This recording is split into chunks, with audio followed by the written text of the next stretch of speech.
Welcome to Awakening Heaven on Earth. Before we begin, take a moment to arrive. There is nothing you need to do, nothing you need to believe, and nowhere you need to go. Simply listen, contemplate, and notice what stirs and resonates within you. This is a shared space of reflection, presence, and remembrance. Now, let us begin.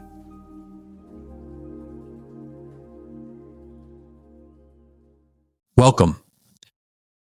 In this episode, we explore a question as ancient as breath and as intimate as your own heartbeat. What does it mean to be one with the source of all being? Not near to God. Not reaching toward God. But dwelling within the very life from which all things arise.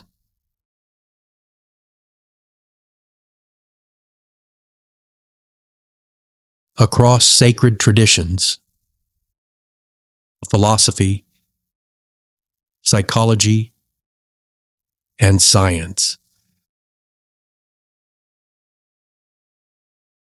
a single thread continues to reveal itself. That what we seek as ultimate reality is not distant. It is closer than breath. Before we listen further, let us arrive fully. Feel the weight of your body,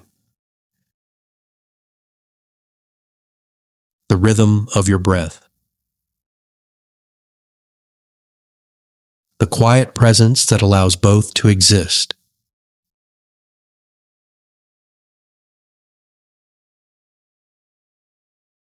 We begin in the Christian tradition, where union is not offered as a future promise, but as a present reality.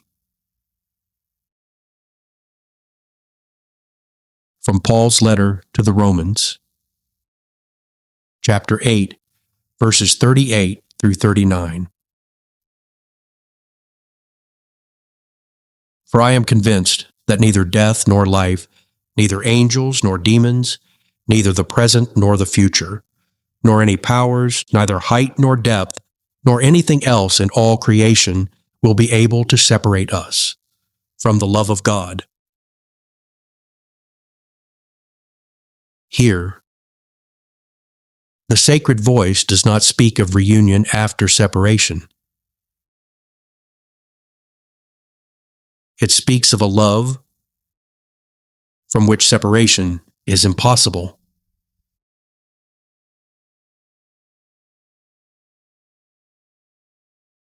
Not because we hold on to God,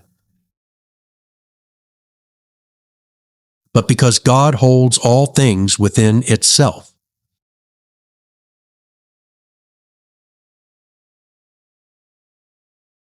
From the Quran, Surah 50, verse 16. We are closer to him than his jugular vein, closer than thought, closer than breath, closer than identity itself. This is not the language of distance. It is the language of intimacy.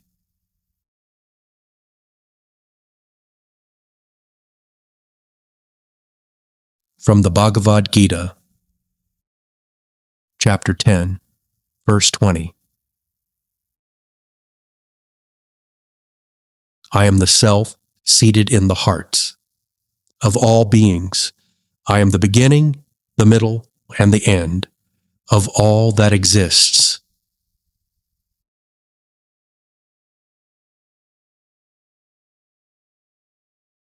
Not visiting the heart. Not approaching the soul, but dwelling as its very center. Here. The divine is not something we move toward. It is something we awaken within.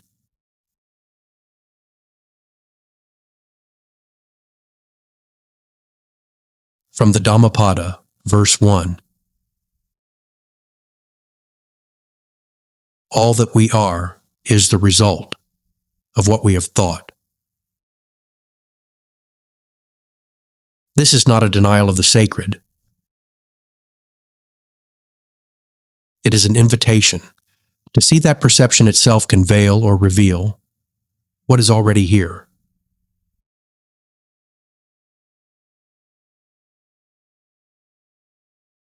From the Zohar, the mystical heart of the Jewish tradition. There is no place where he is not.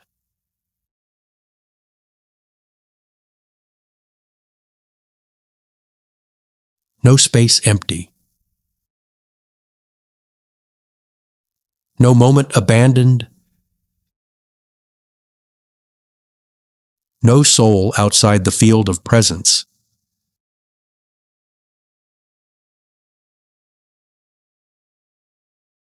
Let these voices rest in you. Ask gently within. Where do I feel distant from the source? And what if that distance is not real, but learned?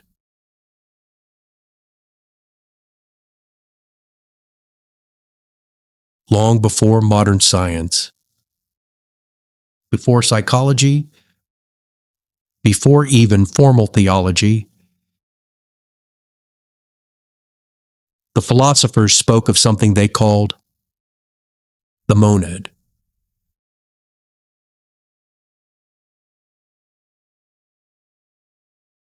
The one. The indivisible source from which all life and things emerge and to which all things return.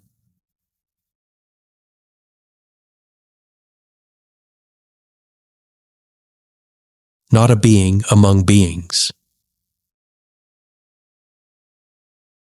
but being itself.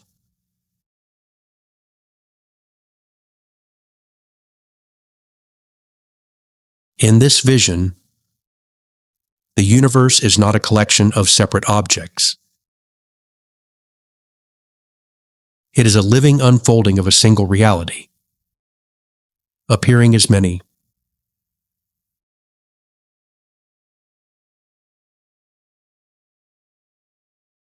You are not a fragment trying to return to the whole. You are the whole, momentarily experiencing itself as a person.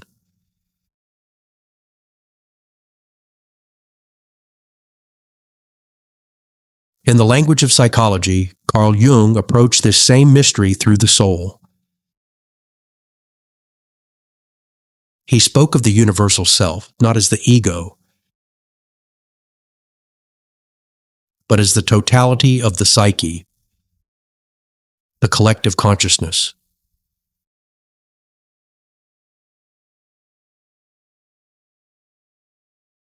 A deeper center that holds both the conscious and the unconscious.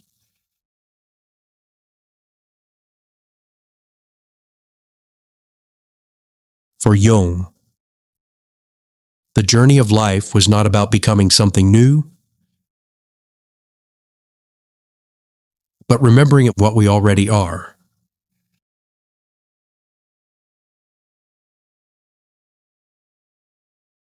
He called this process individuation, not becoming separate, but becoming whole.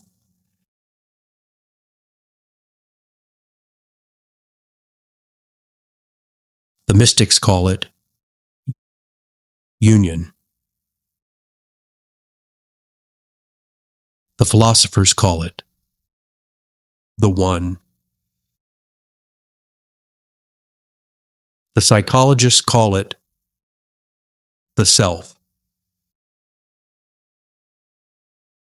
And still, the experience points beyond every name.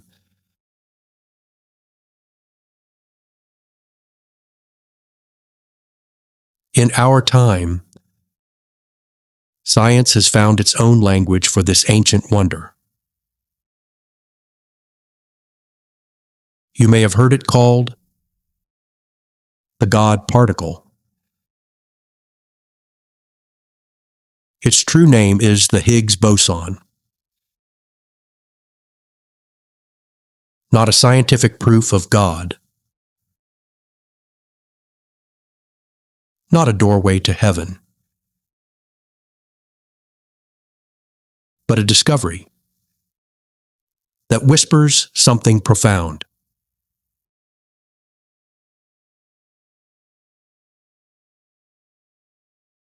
Physicists tell us that without this field, nothing would have mass. No stars, no atoms,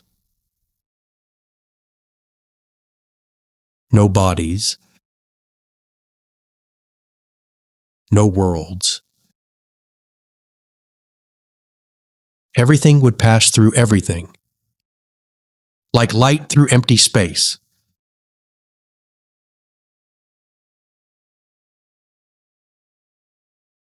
An invisible presence, permeating all of reality, allowing material form to arise.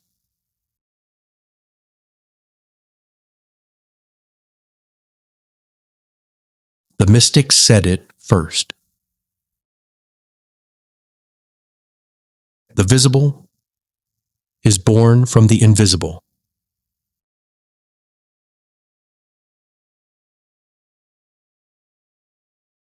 The many emerge from the one.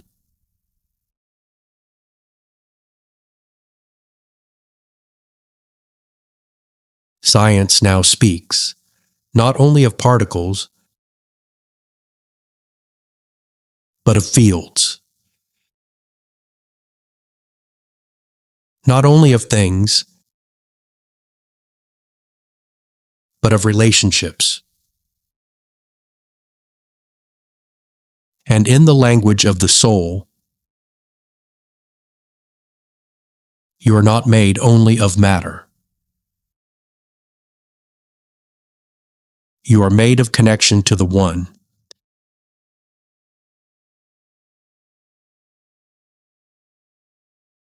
Of participation. Of belonging to something greater than yourself.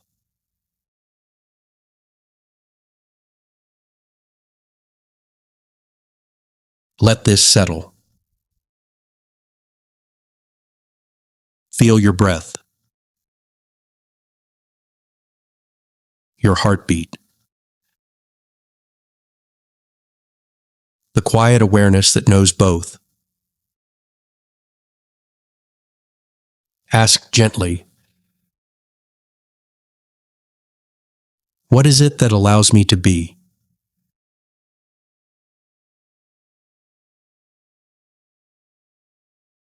Across scripture and science, philosophy and psychology,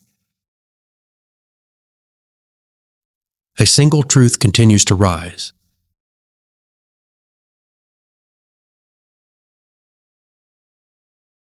You do not live in the distant presence of God.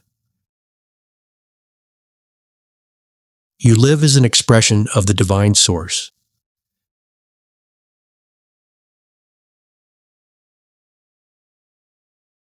You are not reaching toward the source.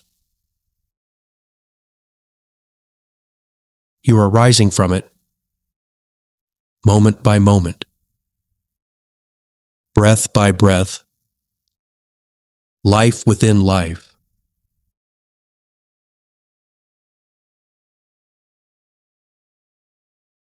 As you return to your day, carry this gently. You are not separate. You are not distant. You are not forgotten. You are within the source. And the source is within you.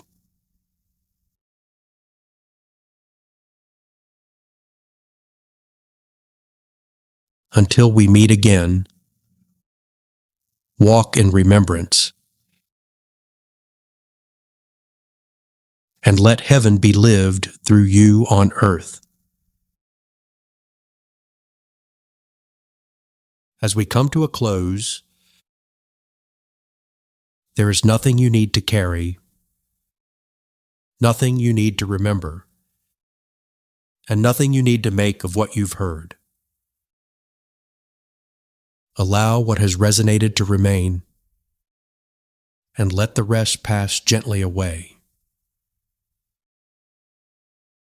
You are welcome to return whenever you feel drawn. Until then,